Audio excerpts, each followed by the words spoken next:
ধরো তুমি এই টাকা খাইয়া তুমি এই যে 100 টাকা দিছি আমার জন্য তুমি দোয়া করবা। আমরা দুই ভাই জানি আমরা বিয়া করতে পারি। অনেক দিন ধরে মেয়া খুঁজতাছি, বউ মেয়ে পায় না। টাকাটা কি তোমার মা দিছে না তুমি? এই টাকা আমার মা দিছে। ও তোমার মা দিছে? হ্যাঁ। ও তেরে দোয়া করি, হে আল্লাহ তোমার এক বান্দির পোলাই টাকা দিছে, তার তুমি এমন একটা বায়া দিও বয়সকালে পানি ভরার যাতে তৌফিক না থাকে।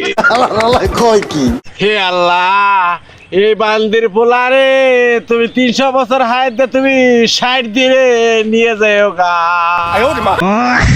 আমি মরে যাইগা, আমি অকালে যাইগা। এই কোন দোয়া দেও? হাই তারা না কইছত যে আমার মা দিছে, তাহলে তোর মা দিছে, তাহলে তোর মারে তাহলে বান্দি কমে না? তোর বাপে দিলে নয় করতাম যে একটা বান্দাই দিছে।